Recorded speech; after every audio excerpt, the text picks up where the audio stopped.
Thank you very much, everybody. Thank you. Good afternoon. Chào mọi người. Hurricane Sally made landfall, as you know, in Alabama and Florida last night as a Category 2 hurricane and has caused 35 inches of rainfall in some places. Cơn bão ở Alabama là cơn bão cấp 2. FEMA, Coast Guard, we have the National Guard personnel. Chúng ta đã có nhiều nhân viên FEMA và cảnh sát biển để mà tới giúp đỡ.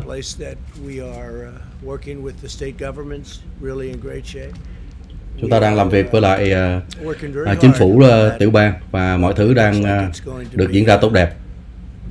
Không biết mọi người nghe có rõ hay không, cho biết ngay ạ.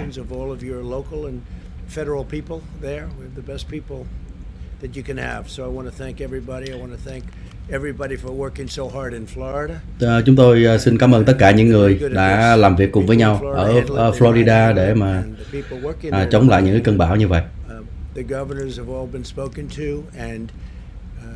It's a combination of real spirit and they have a tremendous esprit de corps. They have a tremendous sense of working on hurricanes. They've gotten very good at it. Họ đang ông thống đốc ở bang Florida cũng đang làm việc để mà that's in good shape. Hurricane Sally. Đó là những cái tin tức về cơn bão. Và chúng tôi cũng muốn nói tới cái vấn đề vaccine. Ngày hôm nay sẽ nói chuyện về cái vấn đề phân phối vaccine, phân phối một cách trực tiếp tới những người cao tuổi ở Hoa Kỳ, những người ở các nhà dưỡng lão vân vân. Chúng ta đang sắp sửa tới gần cái lúc có thể phân phối vaccine được rồi. Nó có thể nhanh hơn nhiều người hiểu được. American industry and also our military. This is the largest, fastest and most advanced vaccine distribution effort in America. Đây sẽ là một cái hệ thống phân phối vaccine một cách lớn nhất từ trước đến nay trên đất nước Mỹ. Nên nhớ rằng là cái chính phủ trước con Biden đó thì họ đã phân phối một cách rất tệ hại trong cái vấn đề mà vaccine của cái bệnh swine H1N1 đó.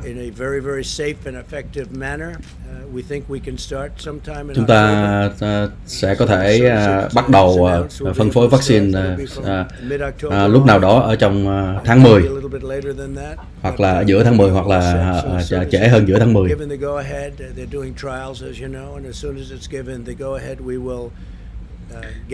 Khi nào mà có cái sự chuẩn thuận của các cơ quan thì chúng ta có thể đưa ra phân phối ngay lập tức. Chúng ta đợi FDA approve cái vaccine này.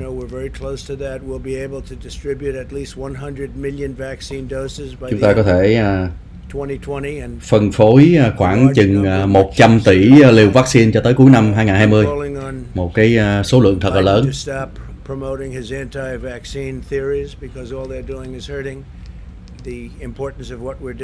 Phía ông Biden thì kêu gọi chống lại vaccine, đó là một cái chuyện mà làm sẽ hại cho mọi người.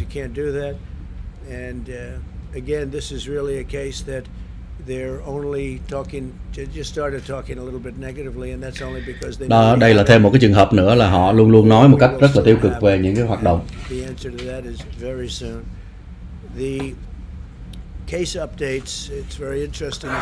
Cập nhật những cái trường hợp ở Hoa Kỳ. Chúng ta thấy là cái ca tử vong bây giờ bắt đầu nó xuống rất là nhiều. Đây là chúng ta thấy những cái ca tử vong bắt đầu đi xuống.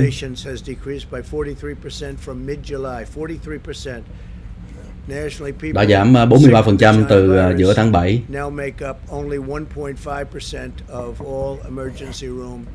Giờ đây thì các trường hợp liên quan tới coronavirus chỉ có chiếm 1.5% những cái trường hợp phải đi vào cấp cứu mà thôi. Đó là nhờ vào những cái phương pháp chữa trị đã được phát triển đó.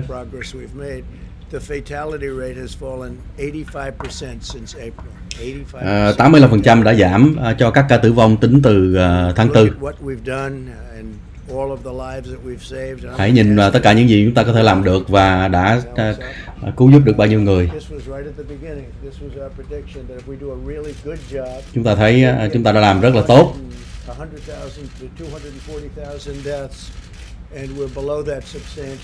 Chúng ta đã tới 200.000 chết, xong bây giờ chúng ta đi xuống.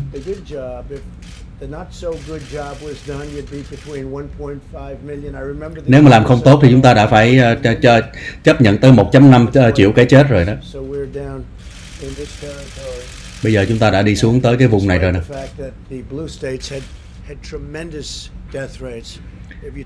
Chúng ta thấy có những cái tiểu bang liên quan tới đảng Dân Chủ thì là cái lượng chết nó cao hơn nhiều.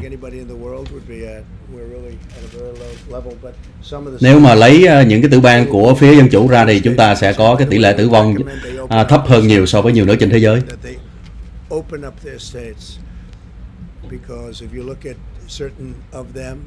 North Carolina, Pennsylvania, Michigan, and a couple of others. We have to get those states open. Chúng ta thấy cần phải mở ra nhiều cái tiểu bang cần phải mở ra để mà người ta hoạt động trở lại. Chúng tôi đề nghị là các tiểu bang đó phải mở ra trở lại.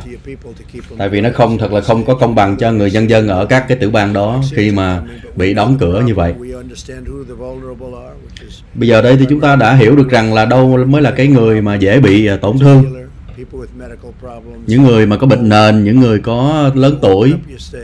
Hãy các tiểu bang đó hãy mở cửa các tiểu bang của quý vị đi. Chúng ta đã cung cấp rất là nhiều những cái xét nghiệm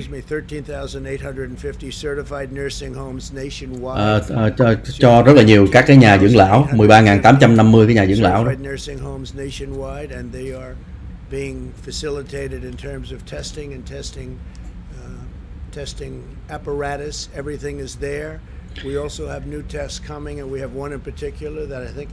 Chúng ta lại có một cái loại xét nghiệm mới, một cái loại mà sử dụng hai cái mảnh giấy và nó rất là nhanh, rất là chính xác. Chúng ta mua hàng triệu cái xét nghiệm đó và được phân phối ra một cách nhanh chóng. Chúng ta là nhanh nhiều hơn tất cả các nước nào khác trên thế giới về cái vấn đề xét nghiệm. Chúng ta là số 1, số 2 là Ấn Độ.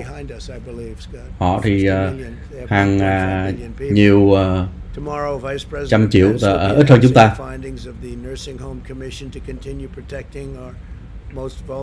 Trong khi đó là họ có 1.5 tỷ dân số mà họ xét nghiệm rất là ít so với chúng ta. Tôi muốn chúc mừng cho cái đội cái giải Big Ten Football.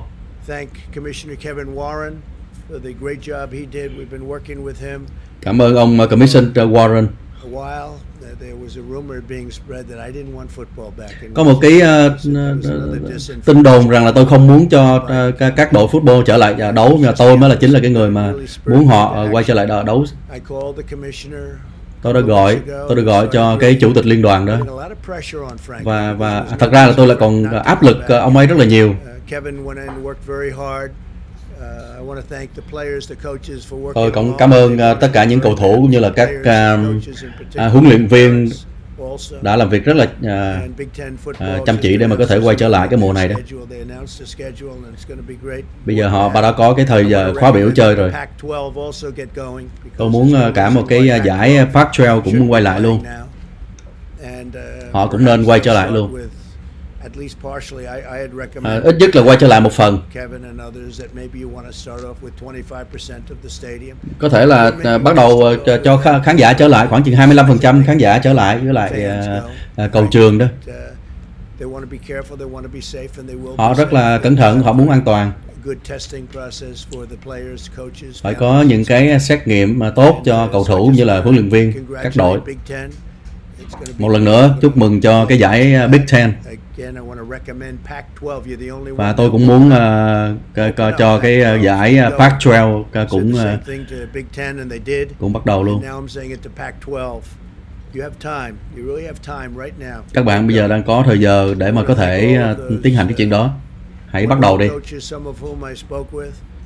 and we went through a process over the last couple of weeks, and I want to thank Congressman Anthony Gonzalez of Ohio. Tôi cảm ơn ông dân cử ở Ohio. I know that, but Anthony was a great player. Ông ấy cũng là một went to the NFL. Also, I want to thank Tim Pataki of my staff. He worked very hard. Tôi cảm ơn một cái nhân viên trong cái đội của tôi là ông Tim. Tim cũng làm việc rất là tốt trong cái việc mà đem lại cái giải Big Ten, giải football.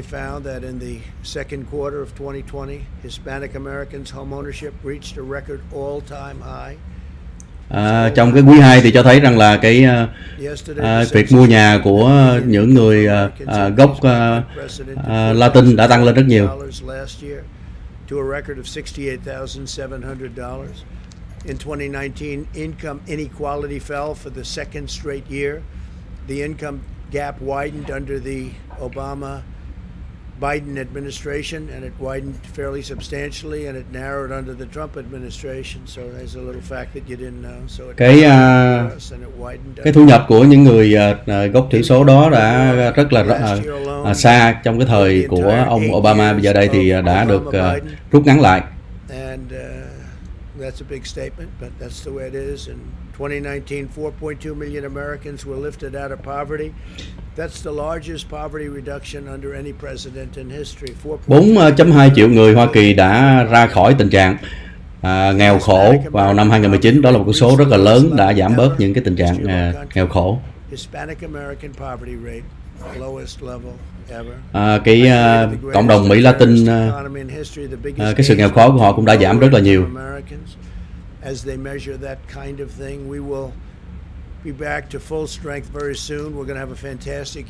Chúng ta sẽ quay trở lại cái nền kinh tế mạnh mẽ vào năm tới, rất là sớm. Ngay cả cái quý 4 của năm nay, những con số sẽ là tuyệt vời. Sản xuất xe rồi xây dựng nhà cửa cũng đang con số những con đang rất là tăng ở những con số mà không ai tưởng tượng được.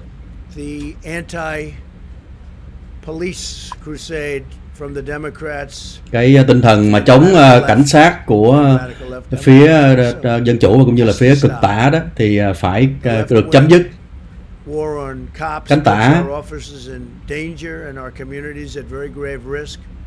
Cánh tả đã làm hại cảnh sát và đặt cộng đồng vào những cái sự nguy hiểm.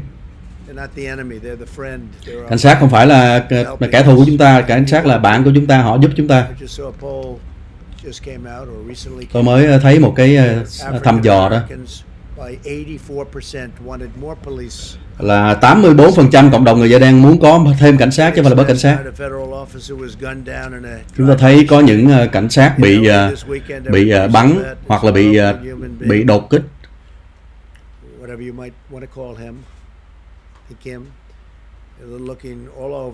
Cái vụ mới bắn cảnh sát cuối tuần rồi thật là khủng khiếp. Muốn gọi cái thằng đó tên gì cũng được, nhưng mà hiện nay thì đang tìm cái thằng đó.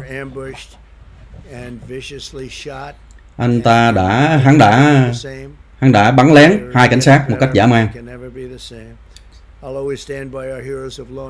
Tôi luôn luôn đứng kế cạnh những người anh hùng trong lực lượng cảnh sát, và để mà chấm dứt cái tinh thần chống cảnh sát, chấm dứt cái chuyện đó một cách nhanh chóng.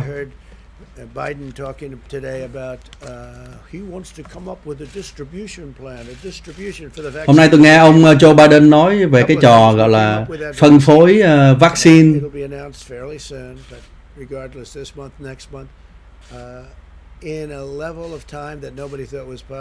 Tôi đã đi làm cho được cái chuyện mà vaccine có sẵn sàng trong một cái khoảng thời gian mà không ai có thể tưởng tượng nổi nhanh như vậy. Và nhất là khi mà chúng ta làm ngắn gọn ghẽ cái chuyện mà phân phối rất là tốt, và làm cho cái chuyện mà phân phối sẽ được nhanh hơn và an toàn hơn.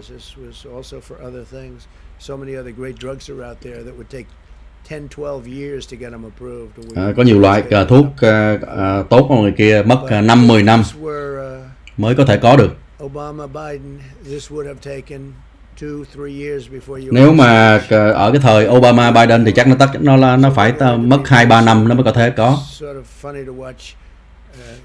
Joe Biden getting up and reading a teleprompter and saying Thật là khôi hài khi thấy ông Joe Biden bắt đầu đọc những cái dòng chữ viết sẵn, nói rằng là ông ấy hãy xem cái cách mà họ đã làm với lại cái đại dịch lần trước, H1N1, thật là tệ hại. Họ chả biết họ làm được cái gì, họ không biết làm cái gì cả. Contagious flu or virus that anybody's seen. This is unbelievable how contagious it is. Đây là một cái loại đại dịch, ở đây là một loại đại dịch mà lây nhiễm chưa từng thấy, mà tôi đã.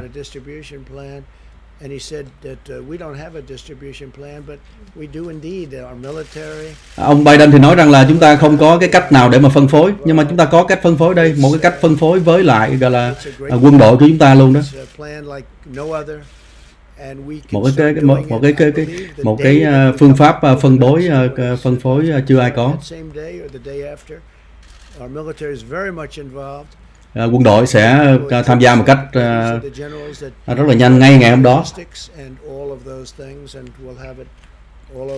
Họ sẽ cho quân đội ra để mà làm cái chuyện này.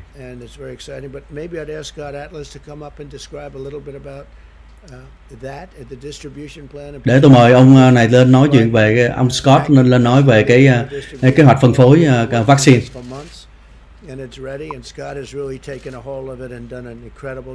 Scott đã làm một cái kế hoạch rất là tuyệt vời.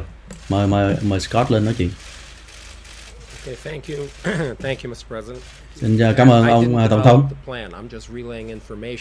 Thực ra tôi cũng không phải là tôi là người tạo ra cái kế hoạch này, mà tôi là coi như là phát triển cái này thôi.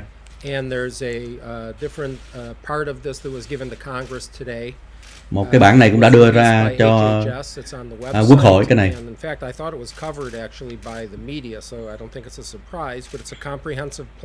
Cái này là một kế hoạch rất là tỉ mỉ,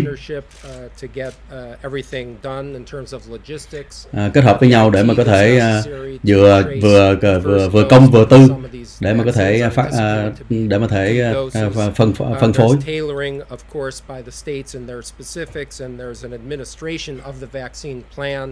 That will be done in over 51,000 outlets, including for particular attention to sẽ phân phối ra trong 51.000 điểm phân phối. Qualified health centers, and as the president just said, within the first 24 hours of FDA's approval under an emergency use, we will have vaccines being delivered within the first. Như Tổng thống vừa mới nói là trong vòng 24 tiếng đồng hồ một khi mà FDA đã chuẩn thuận là chúng ta đã gửi tới cái nơi cần gửi tới rồi. In terms of the dosage, there will be is it anticipated that no later than January, all the top priority people will have received the vaccine. Tính cho tới tháng Giêng thì coi như là trước tháng Giêng đó là sẽ tất cả những người nào mà cần, những người nào mà gọi là ưu tiên cần vaccine là đã có rồi. Bắt đầu bằng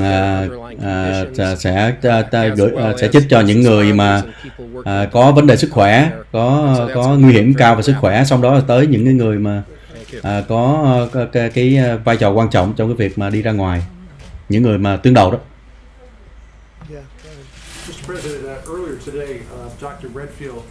Confirmed that it looked like November, December, the first doses would be able to be distributed.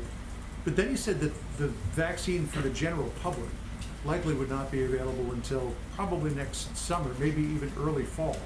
Are you comfortable with that timeline? No, I think he made a mistake when he said that. It's just incorrect information. And I called him, and he didn't tell me that, and I think he got the message maybe confused. Maybe it was stated incorrectly. No, we're ready to go immediately as the vaccine is announced, and it could be announced in October, could be announced a little bit after October, but once we go, we're ready. As you know, Pfizer's making this, they're taking a tremendous financial risk, and they're spending billions of dollars on actually making this vaccine. They're in a stage where they're actually making it. Xin lỗi mọi người, nó vừa mới bị vấn đề về kỹ thuật. They'll be announcing their results fairly soon, and no, that's incorrect information. Clear in the way he said said it. Yeah, well, I think so, but I don't think he means that. I don't think when he said it, I believe he was confused. I'm just telling you, we're ready to go as soon as the vaccine happens. Tôi có thể nói là chúng ta đang sẵn sàng. Ông bác sĩ bên CDC có thể ông lẫn lộn, nhưng mà tôi có thể nói là chúng ta rất là sẵn sàng. Khi nào mà có sẵn vaccine là chúng ta phân phối được ngay.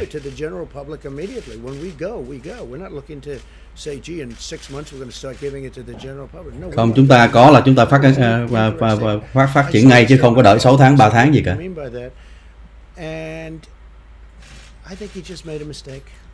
Tôi nghĩ rằng là ông bác sĩ Redfield của CDC, ông ấy bị sai lầm.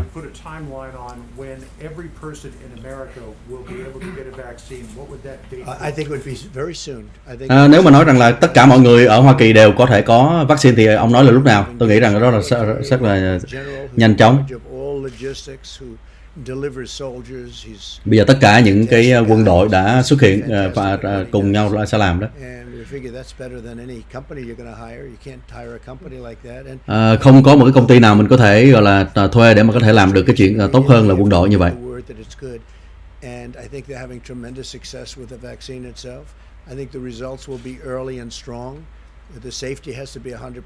Tôi tin rằng là cái chuyện mà gọi là cái kết quả rất tốt và an toàn 100%. As I said, the high priority people will have in sometime no later than January. I mean, of course, it depends on when things. Tôi có thể nói rằng là những người mà cần nhất á, thì là sẽ có trước tháng Giêng.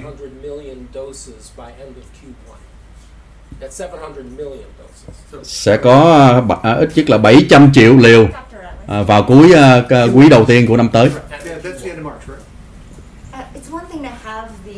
But we've talked to a lot of public health experts who say if this is happening in the winter and you have to socially distance, you can't have the packed lines that we saw during H1N1. You can't have packed auditoriums. You have to space it out. So that's one thing. Another thing they're worried about is storing these vaccines. And since we don't know which one is the winner, you know, doctors' offices may not have dry ice to handle negative 80 degrees. So these are challenges. Are you prepared to say that you can overcome all those in 3 months? Câu này đặt vấn đề là những cái làm sao như thế nào để phát hành một cái vaccine nó ra đó. Phân phối.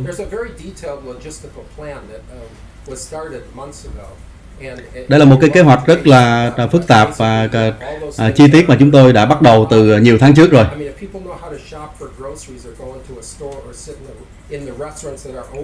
And use social distancing, I think they can do it for vaccines too. And you also have more than one company. You have Johnson & Johnson, you have Pfizer, you have Moderna. Và cả mọi người. So we could conceivably have vaccines being given out by numerous companies. Nên nhớ rằng là sẽ có phân phối vaccine cho có nhiều công ty ra cùng nhau phân phối vaccine. Thank you, Mr. President. Are you prepared to sign off on the Oracle and TikTok deal even though the Treasury isn't getting paid? Câu hỏi này liên quan tới TikTok đó. Ông có sẵn sàng mà ký cái deal cho Oracle để mua TikTok nếu mà trong trường hợp cái công ty kia vẫn còn là công ty bên Trung Quốc vẫn là giữ cổ phần lớn hay không á? Chúng ta phải cần có sự an toàn nhất mà liên quan tới Trung Quốc. Tôi sẽ cho anh biết sớm là tôi sẽ giải quyết như thế nào.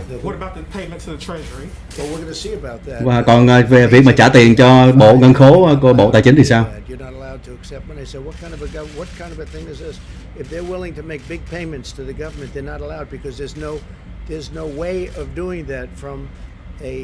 Họ nói rằng là không có thể mà đưa tiền cho bộ nghiên cứu.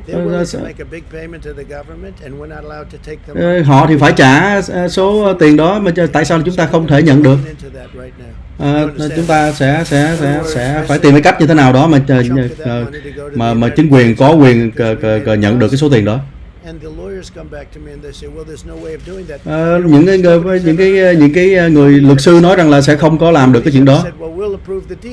But we want a lot of money to go to the government because by approving the deal, we're making the deal valuable. They've never heard of that before. Có những chuyện chưa bao giờ xảy ra. Can you believe that, right? Hard to believe. Yeah, please. Nhưng mà chính cái sự chuẩn thuận của chính quyền là mới cho cái giá trị cho cái công trình đó mà. ByteDance would keep a majority stake and Oracle would have a minority Well, we're going stake. to find out about that. Cô này cũng nói rằng là ByteDance, tức là cái công ty mà chủ của TikTok sẽ giữ một cái phần nhiều đó, thì như thế nào? Conceptually, I can tell you I don't like that. That has not been told to me yet.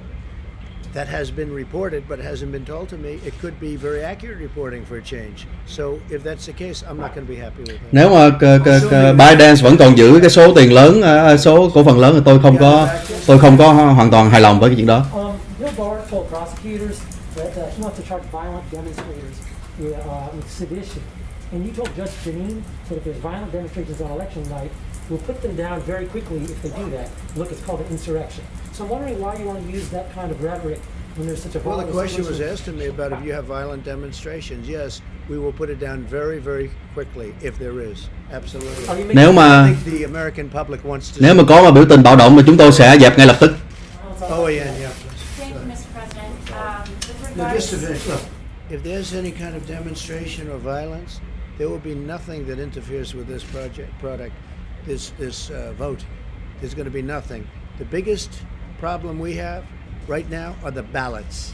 Millions of ballots going out. That's the Cái vấn đề biểu tình bạo động, about other countries, whether it's China, Russia, or many others that get mentioned. They're in a much better position with these paper ballots to do something than they would ever be under the old system. And that's our biggest problem. Our biggest cái vấn đề không phải là vấn đề biểu tình bạo động, mà là cái vấn đề mà gửi thư bằng mail đó, gửi thư mới là vấn đề quan trọng.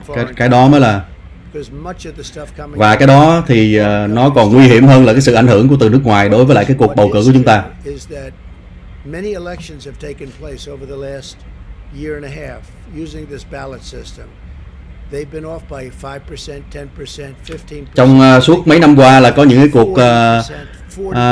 cuộc biểu tình, có những cái cuộc bỏ phiếu bằng thư đó là đã sai biệt từ 5 tới 40%. Có những cái chỗ mà là người ta không cần bầu bằng thư mà họ cũng gửi tới nữa, thì cái đó rất là nguy hiểm. The Democrats. Look at what happened in Manhattan, where they had this kind of an election, and it was so fraudulent. Hãy nhìn nhiều cái nơi mà gửi bầu cử bằng thư đó là họ đã có một cái sự gian lận mà chưa bao giờ có. Rất là nhiều sẽ bị ăn cắp, gửi đi không đúng chỗ. Không phải là vấn đề chỉ là đếm không đâu, mà là còn mà đếm thì là sẽ mãi mãi chưa bao giờ xong hết đó.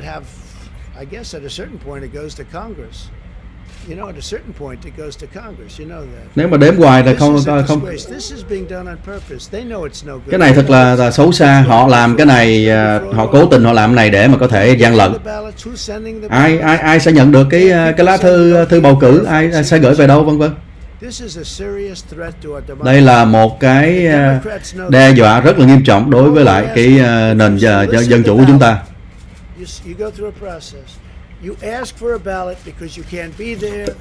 Lẽ ra là nếu mà bầu cử bằng thư đó là khi mà chúng ta không có khả năng đi bầu đó, thì chúng ta mới đòi hỏi cái lá thư gửi tới, chứ không phải là gửi mà tất cách tự động gửi cho họ.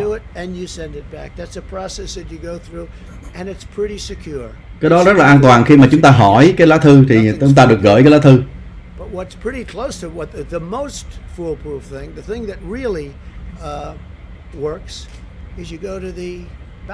Nhưng mà tốt nhất là đi tới bầu tại thùng phiếu, đó là an toàn nhất.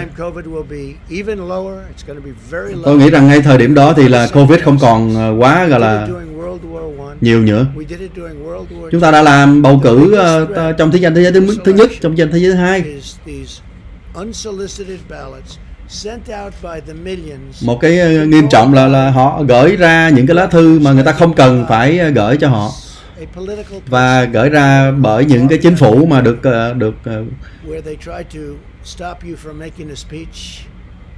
những cái nơi mà họ cố tình họ gửi ra đó. So this same guy that tried to stop you from making free speech outside, not inside, outside. They forced us inside because of what they did. Những kẻ mà This is the guy that's controlling ballots. Đã từng muốn ngăn cấm quyền tự do ngôn luận, quý vị, họ là những người mà họ kiểm soát luôn cả cái thùng phiếu đó. They say North Korea, they say Iran, they say places. Who knows? But they say all these different places. They can make forgeries of these ballots. They can do things that will blow your mind. Những cái nơi như là họ kiểm soát được cái lá phiếu giống như là bên Nga, bên Bắc Hàn, bên Syria vân vân. Họ có thể kiểm soát được cái lá phiếu, quý vị, họ làm được nhiều chuyện mà kinh khủng lắm. With very few ballots going out, so that's much easier. Not 53 to 80 million going out. A very small number. And you know what's happened? Fraud like you've never seen. Với 50 cho tới 80 triệu lá phiếu gửi ra như vậy đó thì sẽ có một cái sự gian lận khủng khiếp lắm. Có những cái lá phiếu sẽ không tới nơi, những cái lá phiếu gian lận không có chữ ký vân vân. The hope for our nation is it's before judges. In Pennsylvania it's before judges. In Nevada it's... Hy vọng là với những quan tòa ở các nơi mà chúng tôi đã kiện đó, thì hy vọng là các quan tòa họ sẽ cần phải làm. Họ cần phải mở cửa đất nước lại để mà bình thường lại. Họ đóng cửa chỉ vì là cái vấn đề chính trị mà thôi. Sau cái bầu cử là họ sẽ tự động họ mở ra.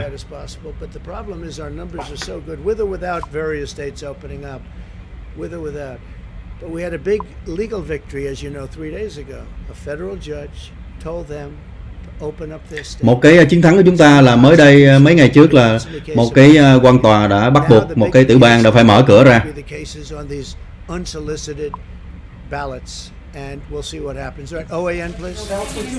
On the grounds that the Chinese Communist Party has been using slave labor in Xinjiang, your administration has imposed a limited ban on certain products coming out of Xinjiang, stopping short of a full region ban. What is your response to the Chinese Communist Party's spokespeople who are saying that this is an outright lie, Xinjiang does not have forced labor? Ông đã cấm một số cái sản phẩm từ Trung Quốc qua, thế thì ông trả lời ra sao khi mà những cái người phát ngôn của Trung Quốc họ nói rằng là làm như vậy là không có đúng, không có được. Chúng tôi rất là cứng rắn với họ.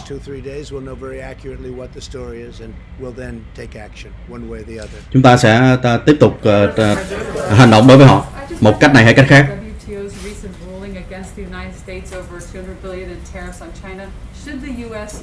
remain part of the WTO? Well, I have real questions about it. Look, the U.S. we just won a $7.5 billion lawsuit. Nước Mỹ có tiếp tục ở lại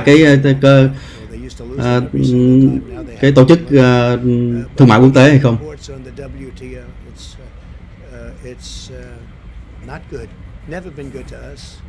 WTO tức là tổ chức thương mại thế giới chả bao giờ tốt đối với chúng ta cả. Họ chỉ là được tạo ra để mà lấy đi công việc của người Mỹ đưa qua Trung Quốc mà thôi.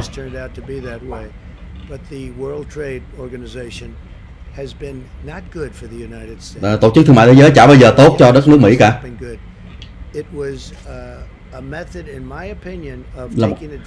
Là một cái cách để mà theo ý tôi đó là để lợi dụng cái đất nước Hoa Kỳ mà thôi.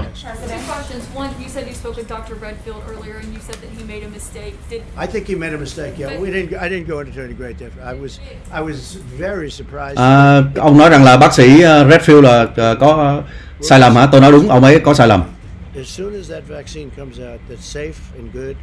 Ngay khi mà có vaccine một cách an toàn á, chúng ta sẽ sẵn sàng phân phối một cách thật là nhanh chóng.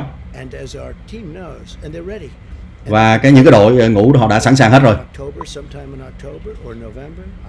Tháng 10 hay là tháng 11 tôi chưa biết. Tôi nghĩ rằng là trong tháng 10 đó. Và sẽ rất là nhanh. No, I didn't tell him anything. I said what happened, and I got the impression that he didn't realize he said what he. Cô này đang xoáy vào cái vấn đề mà bác sĩ Redfield và ông Trump. We're ready to distribute immediately to a vast section of our country. Tôi đã nói là chúng ta đã sẵn sàng phân phối trong một cái diện rộng ở trên đất nước của chúng ta.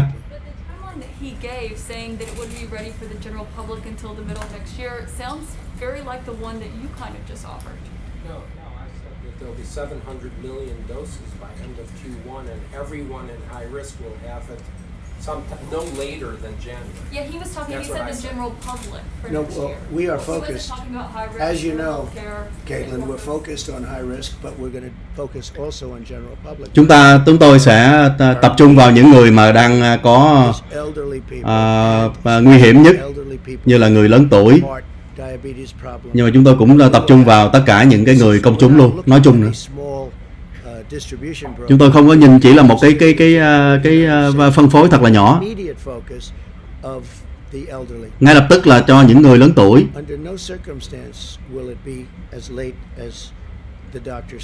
Nhưng mà sẽ không có trong cái trường hợp nào mà nó trễ như là ông bác sĩ Redfield nói đâu.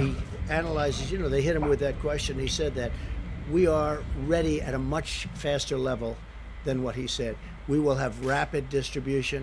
We're set up. Chúng tôi sẽ làm nhanh hơn là ông ấy nói rất là nhiều. Chúng ta đã sẵn sàng thiết kế để làm như vậy.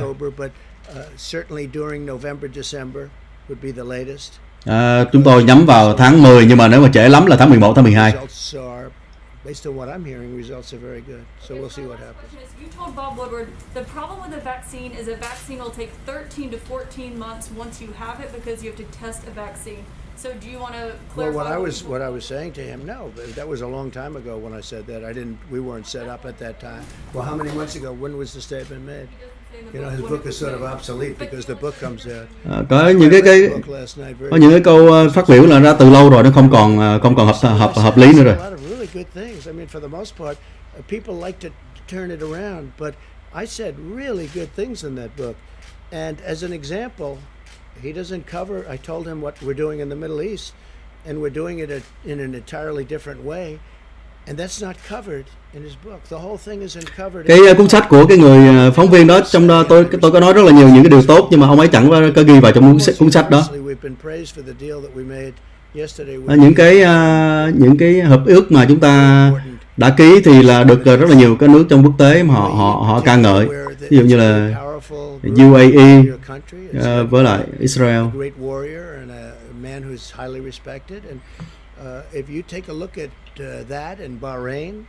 Hãy nhìn thấy đó, như là Bahrain với lại Israel họ đã có cái hiệp định với nhau.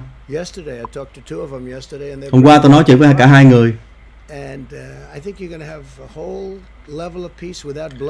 Sẽ có một, tôi tin rằng là sẽ có một cái nền hòa bình rất là tốt, chẳng cả người chết, cả hàng trăm bao nhiêu ngàn người bị chết đổ máu vì chiến tranh nữa.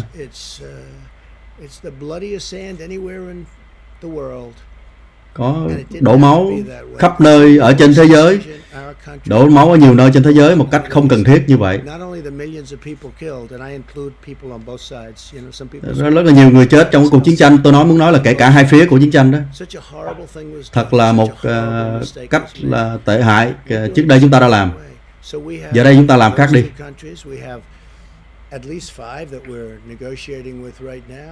Có 5 nước hiện nay chúng ta đang làm việc với hiện nay. Họ sẽ tham gia vào cái hiệp ước này.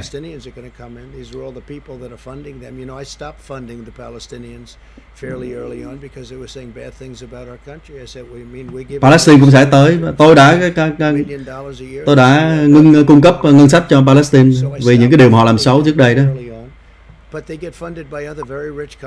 Nhưng họ thì được cung cấp tiền bởi những cái nước giàu khác.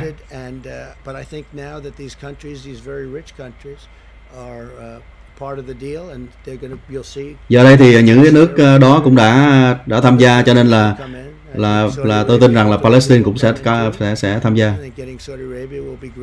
Saudi Arabia cũng sẽ Ả Rập Saudi cũng sẽ tham gia.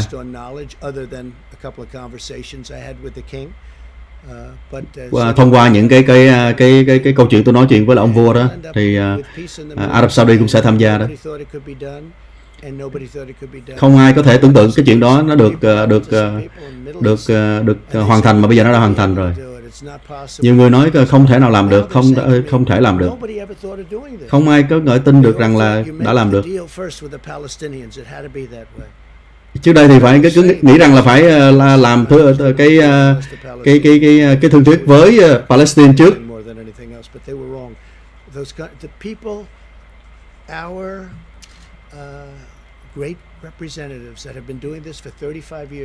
Những người mà đại diện của chúng ta làm cái công việc này ba mấy năm rồi, nhưng mà họ đã sai và hỏng rồi. Từ Clinton tới Bush tới Obama, họ chỉ tôi cách làm, tôi nói không, cái cách đó của họ là sai rồi, hãy để tôi làm.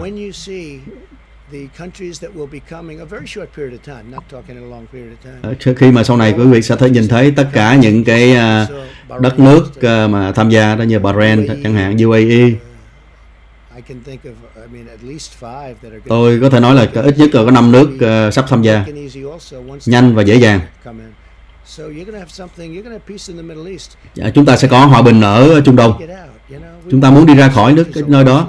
Chúng ta muốn đưa lính của chúng ta về, chấm dứt những cuộc chiến tranh vô nghĩa đó. Nếu mà tôi có thể nói là nếu mà tôi không có rút quân của chúng ta, không rút khỏi cái thương thuyết về hạt nhân với lại Iran một cách ngu xuẩn của ông Obama đó, khi mà ông ấy đưa cho Iran 1.8 tỷ đô la tiền mặt.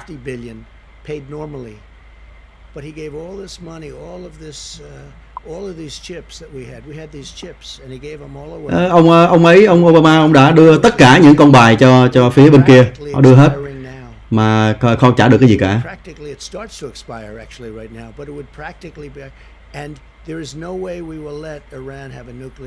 Và không bao giờ chúng ta để cho Iran có được cái vũ khí hạt nhân cả.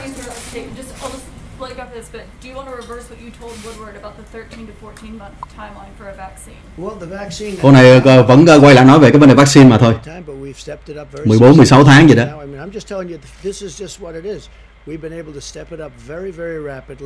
Tôi đã nói rồi, chúng ta sẽ làm rất là nhanh. Chúng tôi đã làm rất là nhiều những cái dễ dàng cho FDA để mà họ có cái vaccine sớm. Chúng ta thấy có những công ty rất là tốt như là Johnson chẳng hạn. Họ làm rất là nhanh.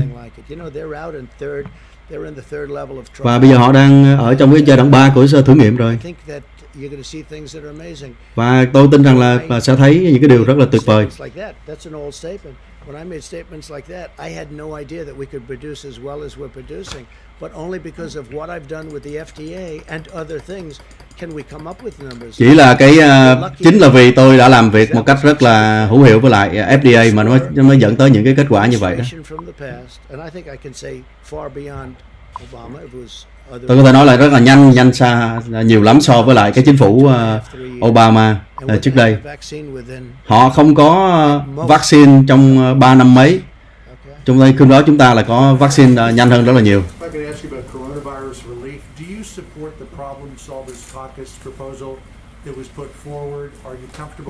Something like that. Yeah, I like the larger amount. I've said that. Some of the Republicans disagree, but I think I can convince them to go along with that because I like the larger number. I want to see people get money. I want to see it wasn't. Câu hỏi này liên quan tới những cái gói cứu trợ coronavirus nữa. Ông ấy nói rằng tôi thì muốn những cái gói lớn hơn cơ. It was China's fault. Đó là một cái lỗi của Trung Quốc. Yeah, I would like to see it. There are some things I disagree with, but I'm sure they can be negotiating. Tôi có những cái không đồng ý nhưng mà tôi nghĩ rằng là có thể gọi là thương lượng với nhau. She's come a long way. I agree with her. We should have an agreement. Tôi đồng ý rằng là chúng ta cần phải có những cái sự thỏa thuận với lại phía bà Nancy Pelosi để mà có tiền nhanh và lẹ. I think it's very important.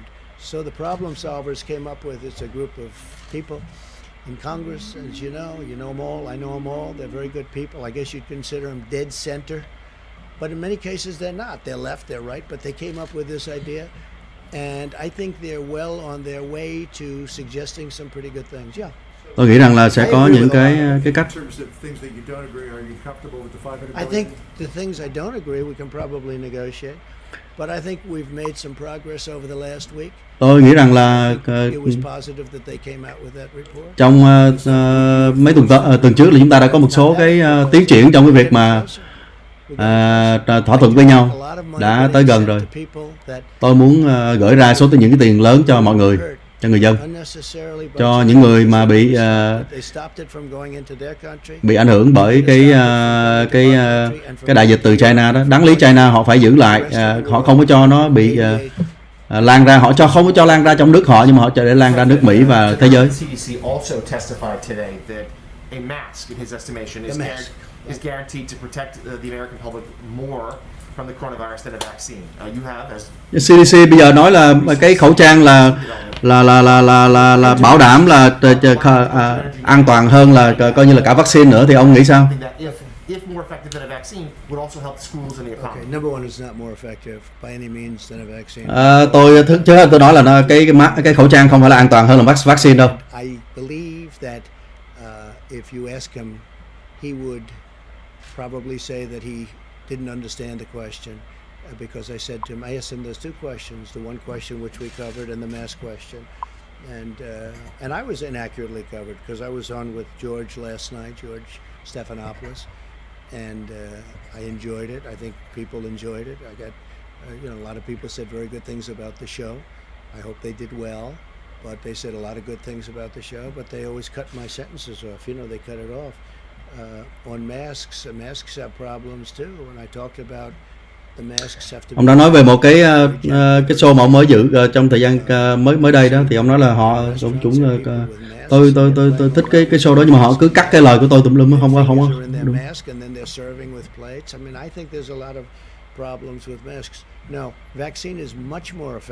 Ông kết luận là vaccine thì hoàn toàn an toàn hơn là khẩu trang rất là nhiều.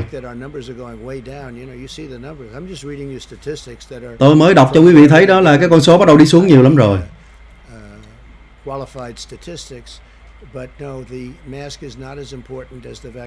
Rõ ràng là khẩu trang không quan trọng bằng vaccine.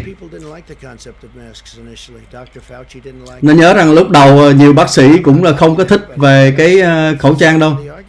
Tôi thì tôi không có chống cái gì cả. Robert today, I said to him, "What's with the mask?" He said, "I think I answered that question incorrectly. I think maybe he." Hôm nay tôi gọi ông bác sĩ Redfield hỏi, thì ông nói là tôi nghĩ rằng là tôi trả lời câu đó có vẻ sai. The answer to the one is it's going to be a much faster distribution than he said. Maybe he's not aware of the distribution process. It's not really his thing as much as it would be, let's say, mine. But the distribution is going to be much faster as far as the concerned. I hope that the vaccine is going to be a lot more beneficial. Về cái vấn đề cái khẩu trang này, tôi nói rằng là khẩu trang sẽ không có an toàn bằng vaccine đâu.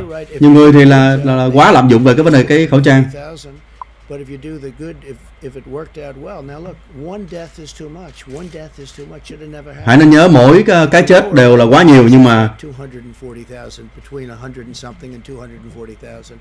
As far as the mask is concerned, he made a mistake. Perhaps they are part of the role for the decrease in cases because they are effective, as you just said. So I know you've wanted. No, they may be effective, and I wear them when I'm in a hospital or when I'm in a setting with a lot. Thì tôi nói rằng là nó cũng có thể là có tác dụng, nhưng mà khi mà tôi vào nhà thương tôi cũng đeo. When I see somebody sitting and like with Joe, Joe feels very safe in a mask. I don't know, maybe he doesn't want to expose his face. I don't know what's going on. Ông Joe thì thường hay đeo cái khẩu trang. Ông ấy có khi ông không muốn đưa cái mặt ông ra. Có khi ông đứng rất là xa người ta mà ông vẫn đeo. Cho nên mà chẳng có lý do gì mà ông vẫn đeo cái khẩu trang cả.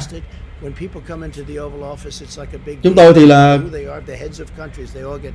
chúng ta là luôn có xét nghiệm rất là nhiều. Những người nào mà tới Nhà Trắng là xét nghiệm rất nhiều, bất kể họ từ lãnh đạo từ các nước nào cũng vậy nữa.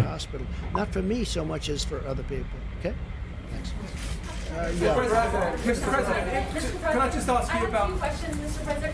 One for Dr. Atlas. Dr. Atlas, you mentioned minorities would be the first focus of the distribution.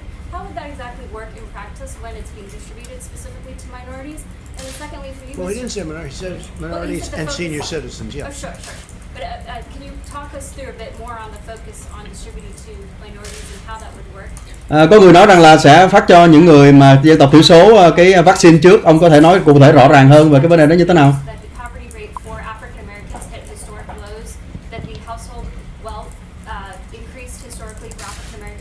What was driving that increase in wealth for African Americans? And now in 2020, with the coronavirus,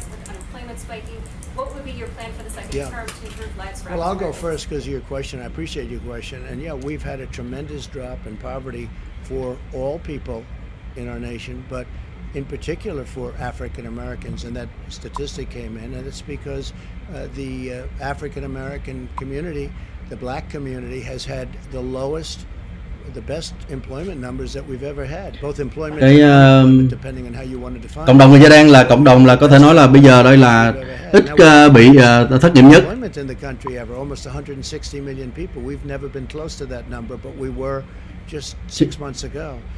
And I'm very proud of the numbers. African Americans, Hispanic Americans, they had the best numbers they've ever had. Tôi rất là tự hào là cái con số mà thất nghiệp của người da đen cũng như là người Latin rất là ít. So to clarify, I said that first prioritization is the high-risk people. Tôi muốn nói rõ về vấn đề mà ưu tiên chích vaccine đó. 1,000 outlets for distribution for vaccination, and there's over 14,000 federally qualified health centers that are particularly targeted to minority and low income. Sẽ trước hết là cho những người mà có bệnh nền và những người cao tuổi, thứ hai là để cho những cái nơi mà có cộng đồng thiểu số, những nơi mà có thu nhập thấp. And the last thing I would say is it's particularly heinous and egregious abuse of the media to instill fear into people about taking a vaccine because there is no shortcut there. Everything is safe. Và tôi cũng nói rằng là các cơ quan truyền thông cũng đã quá ác độc trong cái chuyện mà gọi là làm cho người ta sợ về cái vaccine, không có bất cứ một sự bất an toàn nào về cái vấn đề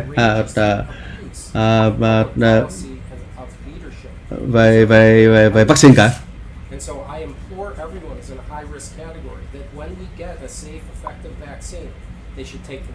Tôi muốn nói với công chúng rằng là những cái người nào mà có khả năng mà lây nhiễm nhiều đó thì khi mà có vaccine nên chích vaccine.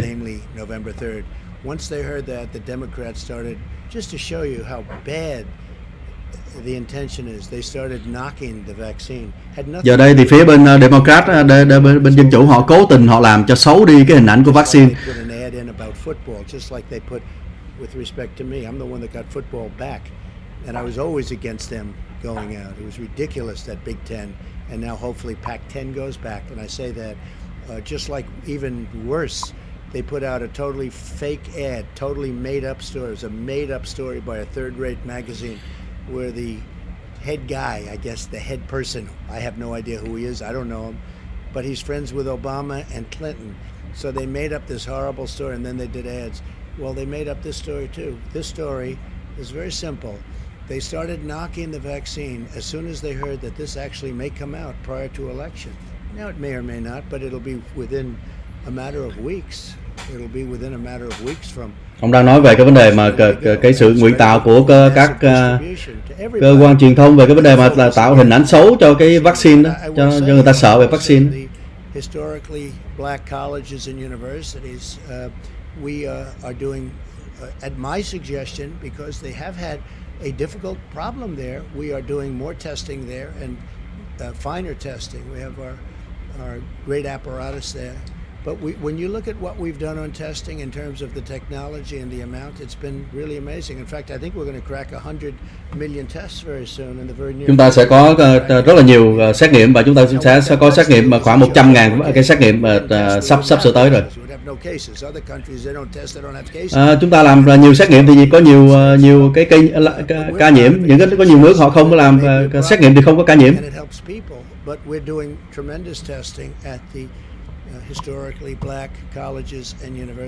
Chúng ta đã làm rất là nhiều xét nghiệm ở trong cái cộng đồng da đen. Yes, thank you. The core of Vice President Biden's argument is that you don't trust the scientists, you don't listen to them. And here up on the podium today, you're twice contradicting the director of your own CDC on the science who testified before Congress today. No, he's contradicting Why should the himself. American people- I think he misunderstood the question. Well, he's testifying under You know what I oath. think? Ông, I think he misunderstood. Ông thì ông đã mâu thuẫn với là chính cái người bác sĩ của CDC khi ông ấy nói chuyện ngoài quốc hội, nhưng mà ông tổng thống trả lời rằng là ông ấy bản thân ông ấy thì thực ra ông ấy nói rằng ông ấy không hiểu câu trả lời, ông trả lời sai. And the vaccine's going to be very powerful. It's going to solve a tremendous problem. Vaccine sẽ rất là tốt, họ sẽ giải quyết được cái vấn đề. Because of the great job we've done. Because of the great things we've done in other fields also. Ngay giữa đại dịch mà ông lại mâu thuẫn với chính ông bác sĩ của ông, thì ông tổng thống trả lời là chúng ta đã làm rất là tốt, tại vì chúng tôi đã làm rất tốt trong cái vấn đề đại dịch. Tại vì tất cả những cái vấn đề chúng tôi đã làm thật tốt cho các thống đốc của các tiểu bang.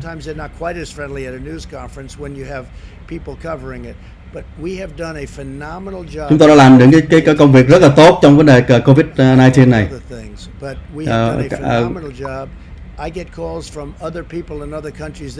Tôi đã nhận được những cái cú phone của những cái nước khác, họ nói rằng là không thể nào mà làm được tốt như vậy. Họ hỏi về cái máy thở, chúng tôi đã cung cấp máy thở cho họ. Là một cái chúng ta làm nhiều ngàn cái máy thở mỗi tháng, rất là phức tạp, cái loại máy phức tạp.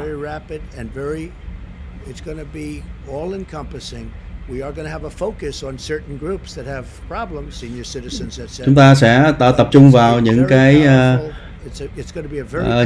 nhóm dễ tổn thương như là những người lớn tuổi, vân vân. Rồi chúng ta sẽ có đầy đủ cho tất cả mọi người.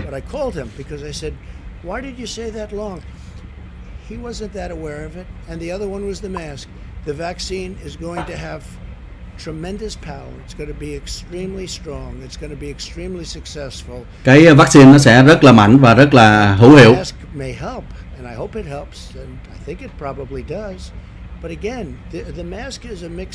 Cái khẩu trang thì cũng có hữu hiệu. Nhưng mà có nhiều người cũng không. Nhưng mà có nhiều người cũng không phải là thích cái khẩu trang đâu, nó cũng bị dính vào mặt lung tung. Mr. President, do you have confidence in Dr. Redfield? Yeah, I do. Well, you just said he could give the answers. Well, he gave you some answers. He sort of, I think, maybe misunderstood a question, but we're beyond that now. Nãy giờ mọi người rất là kỹ vào cái câu trả lời của bác sĩ Redfield, là của giám đốc của CDC đó, liên quan tới cái vấn đề phân phối vaccine. Ông ấy nói rằng là trễ, còn ông tổng thống nói là sớm hơn đó, cho nên là nãy giờ họ xoáy vào cái điều đó mãi.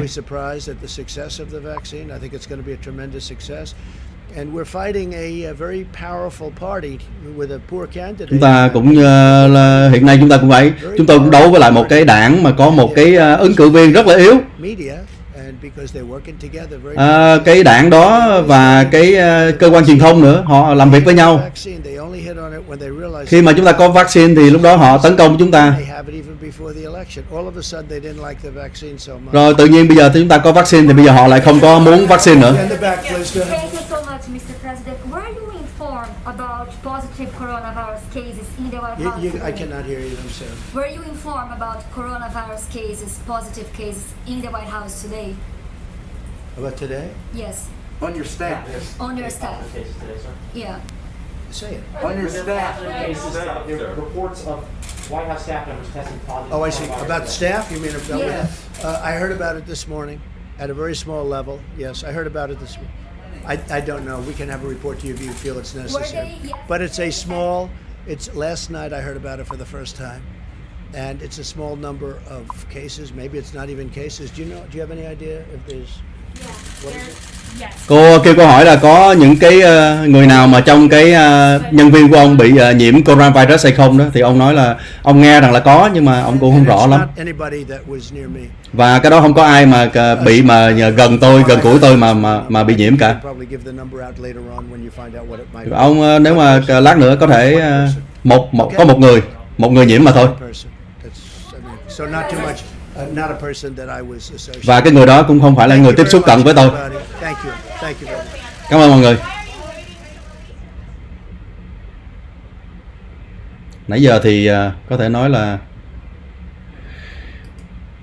cũng là nhiều, nhưng mà đều là cái tổng quát là ông nói về vấn đề vaccine sắp sửa có và có thể có trước có thể có trong tháng 10. Thì tập trung của các phóng viên dĩ nhiên là tìm cách là hỏi theo cái hướng khác, tức là họ tập trung khá nhiều vào cái câu trả lời của ông bác sĩ Redfield, tức là ông giám đốc của cơ quan CDC của nước Mỹ đó. Ông ấy có lẽ là sáng nay hay là chắc là sáng nay, ông ấy trả lời ở trong một cái buổi tường trình điều trần của Quốc hội, thì ông ấy nói là cái gì có liên quan tới cái việc mà cái thời gian phân phối cái vaccine đó nó sẽ trễ hơn một tí, thì trễ hơn cái thời gian mà ông tổng thống nói, cho nên là họ xoáy vào cái việc đó. Họ xoáy nói rằng là tại sao ông nói không có chính xác hay là không có đồng nhất với là ông bác sĩ của ông đó. Thì ông tổng thống đã nhiều lần nói rằng là khẳng định rằng là ông bác sĩ đó ông đã có nói lại ngược với lại ông tổng thống rồi, là lúc đó là ông không có hiểu câu hỏi lúc ấy, cho nên ông trả lời một cách không có chính xác, và ông đã nói lại với ông tổng thống rồi. Nhưng mà mọi người cũng tiếp tục hỏi về cái vấn đề đó, tức là xoáy vào cái vấn đề mà tại sao có cái sự khác biệt giữa ông tổng thống và cái người bác sĩ giám đốc của CDC. Ngoài ra thì về cái vấn đề vaccine thì khi mà giờ đây thì theo như ông tổng thống nói về cái vấn đề vaccine, khi đã có rồi đó thì các cơ quan truyền thông cũng như là phía bên đảng Dân Chủ thì lại xoay ngược lại là nói rằng là vaccine là nguy hiểm, vaccine là không cần thiết hoặc là không có nên chích vân vân. Thì chính ông bác sĩ hồi nãy có ra nói chuyện kế bên ông tổng thống, thì ông ấy nói rằng là đừng có nghe cơ quan truyền thông như vậy, mà hãy những người mà có như khả năng lây nhiễm cao đó thì nên chích vaccine ngay khi mà nó có phát hành. Và họ cũng các cơ quan truyền thông cũng nói tới một cái khía cạnh là khẩu trang quan trọng hơn là vaccine, cho nên là cần khẩu trang hơn là cần vaccine. Thì ông tổng thống nói rằng là khẩu trang cũng có tác dụng, nhưng mà không phải là không thể nào mà hữu hiệu bằng vaccine, tại vì khẩu trang có những người mà đeo rồi tay giơ lên rồi dính vào, nó cũng là cái không phải là cái một cách an toàn 100% như là vaccine. Và ông ấy cũng có nói rằng là chính các bác sĩ ở CDC cũng như là FDA hoặc là bác sĩ Fauci ngay từ đầu, những cái ngày đầu tháng 3, tháng 2, tháng 3 đó, họ cũng là chính những người mà đã từng phản đối cái vấn đề đeo khẩu trang một cách đại trà.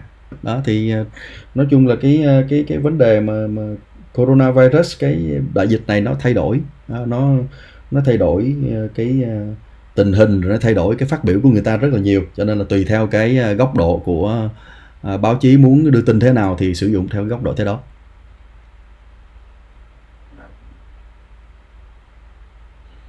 Rồi, xin cảm ơn mọi người, hẹn gặp lại và nhớ bấm subscribe để có thể theo dõi một cách ngay lập tức khi có những chương trình như thế này. Xin chào mọi người.